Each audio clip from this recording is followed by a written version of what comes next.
అసలు ఈ టాపిక్ గురించి నేను మాట్లాడకూడదనుకుంటున్నా.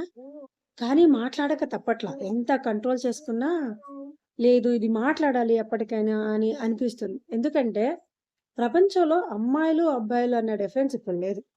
ఒకప్పుడైతే ఉంది. జెంట్స్ చాలా కష్టపడతారు, సంపాదిస్తారు, ఫ్యామిలీని ఎంతో బాగా చూసుకుంటారని. కానీ ప్రెజెంట్ జనరేషన్‌లో అబ్బాయిలైతే ఎలా సంపాదిస్తున్నారో, అమ్మాయిలు గూడా అలాగే సంపాదిస్తారు. ఇన్‌ఫాక్ట్ అబ్బాయిల కన్నా ఎక్కువ సంపాదిస్తున్నారు కొంతమంది. అబ్బాయిలు చేయగలిగిన పనులన్నీ అమ్మాయిలు చేస్తున్నారు. చాలా వరకు ప్రపంచం చాలా మారింది. కానీ సాడ్ ఏంటంటే రియాలిటీ ఒక్క విషయంలో మాత్రం చూడదు. అమ్మాయి జాబ్‌కెళ్ళాలి. ప్రెజెంట్ అబ్బాయిలు గూడా అలానే ఆలోచించి పెళ్లిళ్లు చేసుకుంటున్నారనుకోండి. అమ్మాయి జాబ్ చేయాలి, అమ్మాయి సంపాదిచ్చాలి అన్న ఆలోచనతోనే పెళ్లిళ్లు చేసుకుంటున్నారు.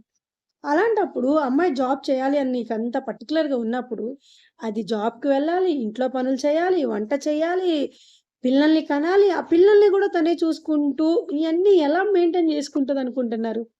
అలాంటి సిట్యుయేషన్‌లో నువ్వు గాని, నీ ఫ్యామిలీ మెంబర్స్ గాని దానికి మోరల్ సపోర్ట్ ఇవ్వాలి కదా! ఆ మోరల్ సపోర్ట్ ఇవ్వకుండా "ఏం చేస్తున్నావు? ఖాళీగా కూర్చుంటావేంటి?" ఎలా మాట్లాడాలనిపిస్తుంది మీలాంటి వాళ్ళందరికి? ఒక్కసారి మీకు మీరు క్వెషన్ జేసుకోండి. మనం ఎంత వరకు ఇంట్లో ఉన్న వైఫ్‌కి సపోర్ట్ చేస్తున్నాము, తను చేసే పనుల్లో మనం హెల్ప్ చేస్తున్నామన్నది. అది ఒక్కసారి చెక్ చేసుకొని మీ వైఫ్‌కి మీరెంత సహాయం చేయగలిగితే అంత హెల్ప్ చేయండి. Thank you.